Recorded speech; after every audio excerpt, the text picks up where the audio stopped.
Okay, want to welcome Ike Ikokwu to the program. Interesting life, very interesting. Born in Nigeria, son of an attorney and an accountant. Came to the United States, and you've done paper routes, and you've worked in restaurants, and I think a lot of people would hear your dad's an attorney, your mom's an accountant, that you had a silver spoon in your mouth, but obviously not. Not even close.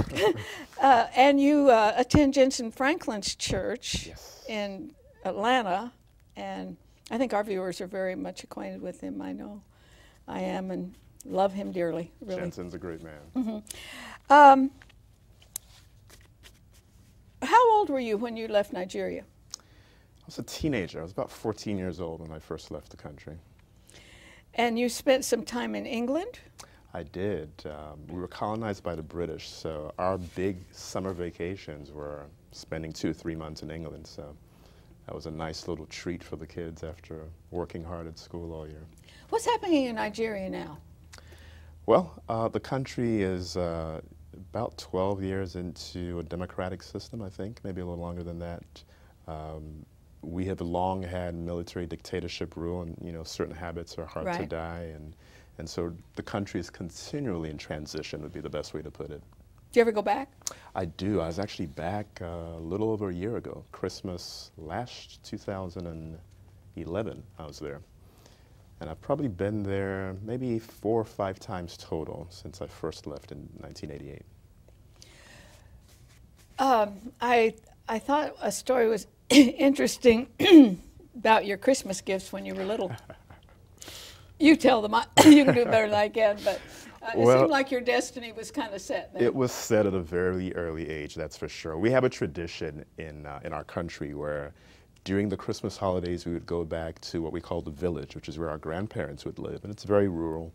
And cousins, aunts, uncles, everybody would congregate. We'd get to eat, spend time, fellowship. And on a certain night during those weeks, we would all gather around in a very huge living area. And all the kids would get to parade their report cards for the year and tell how well they did in school.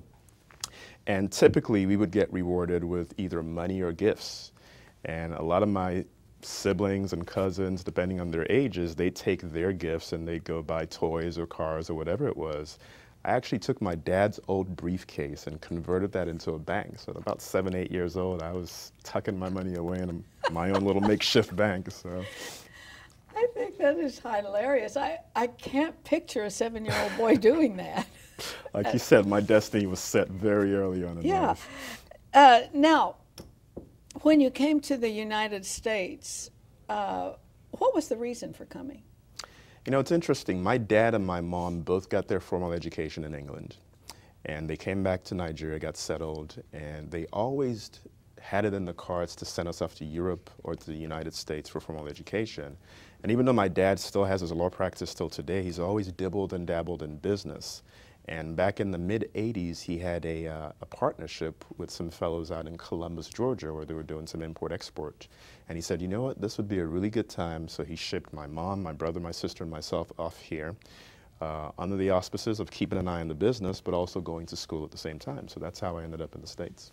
Sounds like he was a pretty smart guy. Yeah, certainly a visionary. So you grew up kind of like I did, with all kinds of jobs and all. At what point did you really know you're going to do this, and you've got more degrees than the thermometer? I'd probably say it's probably at the time that my wife started calling me schoolboy. I got married to my lovely wife, Emma, in 1997, right after I graduated in 96. And the running joke is for the first 5 or 6 years of our marriage, I was probably more married to the library than I was to her. So graduated with my accounting degree, immediately got the experience and sat for the CPA exam, passed that, enrolled to get my master's in personal financial planning. As soon as I was done with that, I said, well, now it's time to sit for the CFP exam. Sat for that. Now, what is that? CFP? That's the Certified Financial Planner. That's another designation for professionals in the field. You talk about building wealth. Yes.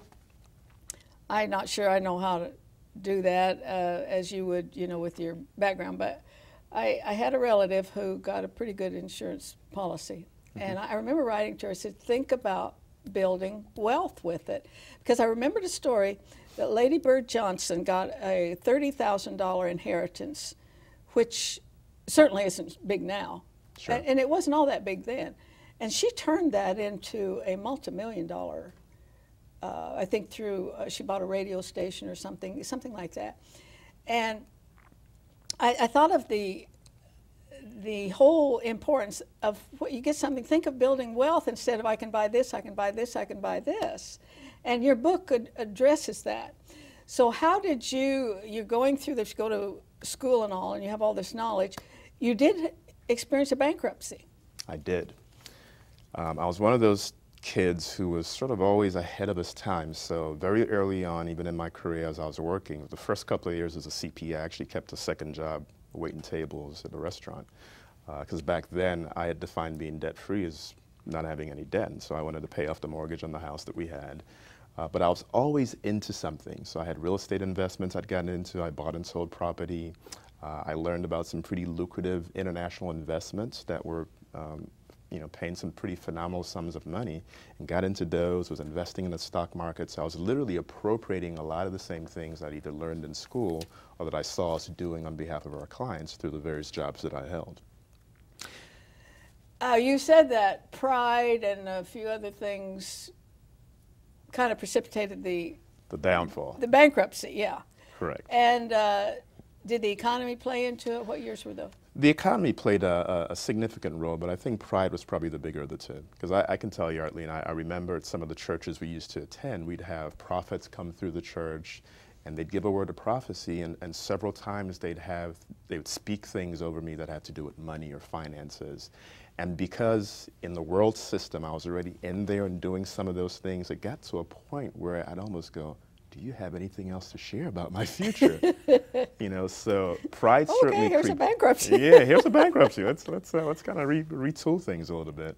But what happened through the bankruptcy was my head got really big. 20-some-year-old kid and making more money than he could probably count.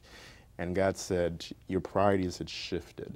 And it was time now for me to kind of humble you and teach you some things that you need to know so that the next time around when I do bless you, not only will you be able to keep it, but you'll be able to share it with the world and empower others to really acquire the wealth that he desires for us. I think anybody who really sets out to walk with the Lord, they're going to hit a wall. Yes. And then what do you do from there? Nice. Do you get mad at God, or do you say, I'm with you? So if you just tuned in, I'm talking to Ike Ikokwu, and this is his book, Winning the Money Game. We're offering this book. I hope you've got your pencil handy, and we'll send it to you for that gift of at least $20, plus the shipping. And as I said at the top of the program, this is far more in detail book than anything that we've offered before, but it doesn't stray anywhere from those principles of Scripture that you've seen in other books. So that's 1-800-229-0059, or the address, Box 6922, Clearwater, Florida 33758. And if you want to order this book, you can do so. Hope you got the information, because now I'd like to put up the website for my guest, and we'll leave it up for the rest of the program, because you can't make it without websites nowadays, can you, at all? I know. Okay, you achieved a lot of financial success, but then how did you rebuild after the bankruptcy? That has to be, I've had somebody close to me go through bankruptcy, and it is humiliating. It's just anything negative, that touches it, affects it. Absolutely. It's a very humbling experience. My wife and I share a joke where things were so bad at one point that I think for Christmas she made a card with just a piece of paper and stuck some gum in there and wrote some stuff in it. It's like, here. Stick a gum. But, how did it affect your family and all, your marriage? Well, it actually brought us close together. Good. It certainly solidified our relationship, and that's typically what adversity does. Adversity will either break you or it'll make you so much stronger and better off.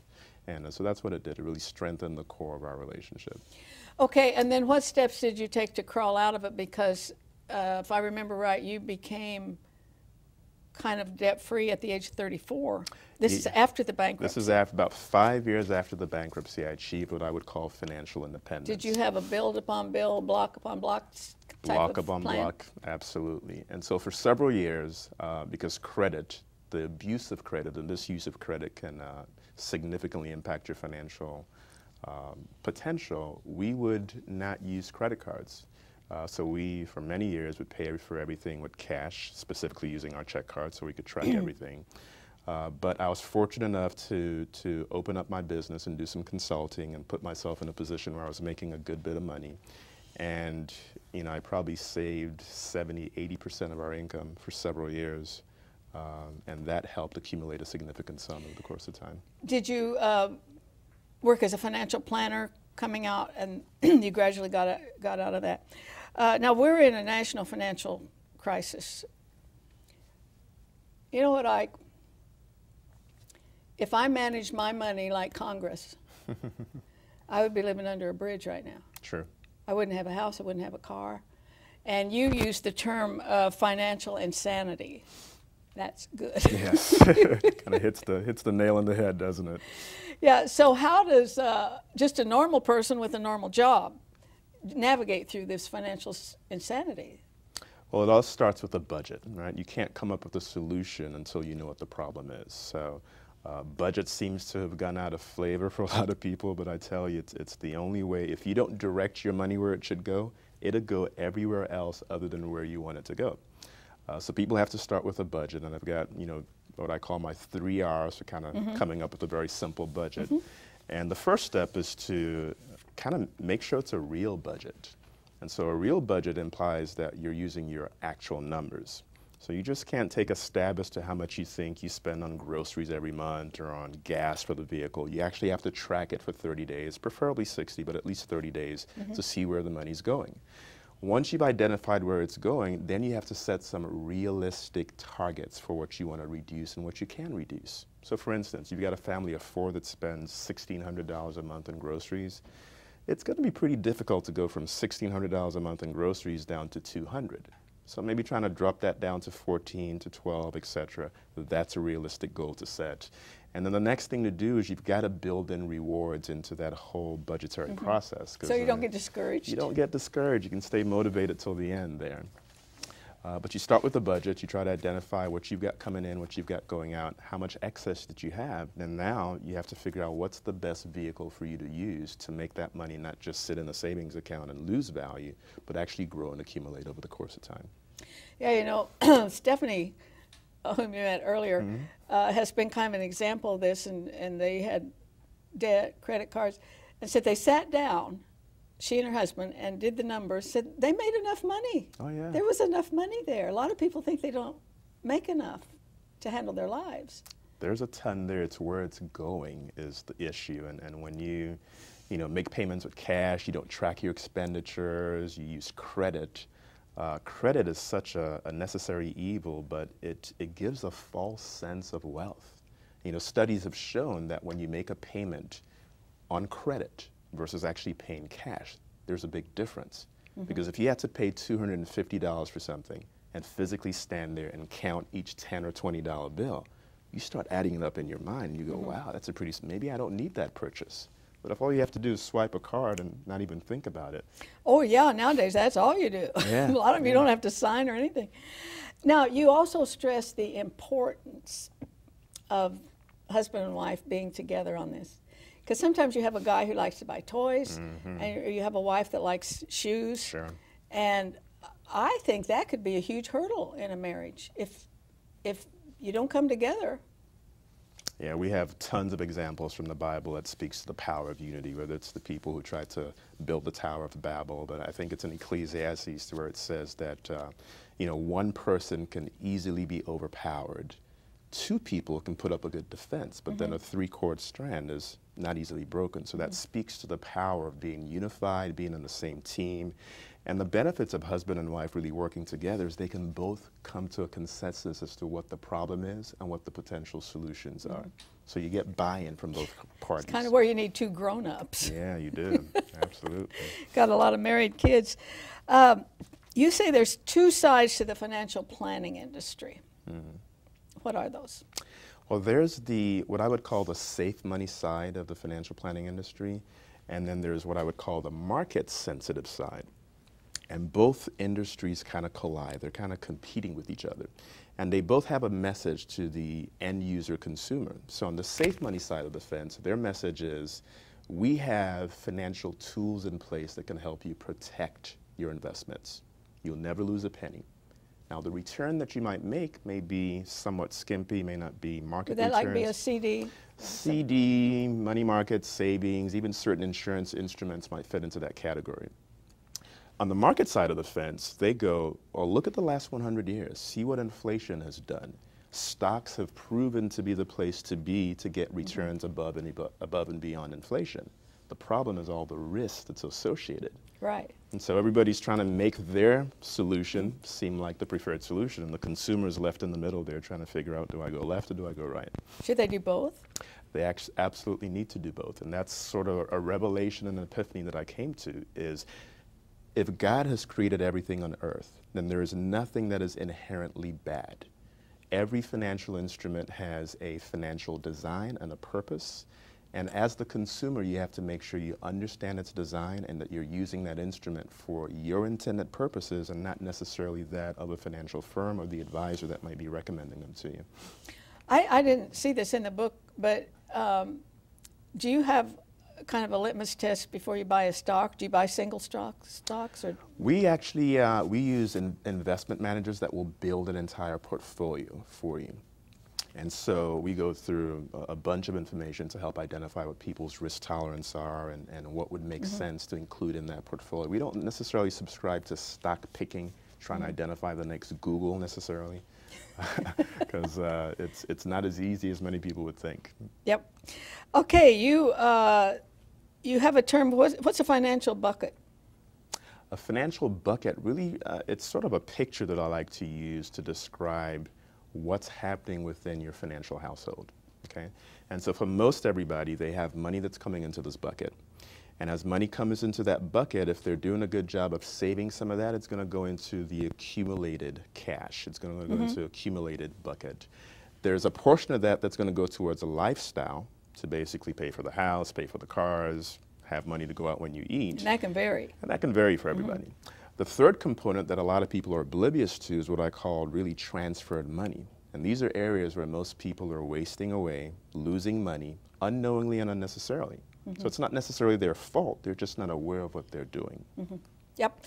Well, it's so complex today that you need some help. I want to tell you again, we're offering this book. The information is coming up on your screen, and you can, if you use a credit card, 1-800-229-0059. And or you could write to me. It's the $20 plus the shipping and handling. And I've said so many times that Homekeepers is a program where we deal with anything and everything that affects the home. And you know what? That's anything and everything. That's just the center. And I'm telling you,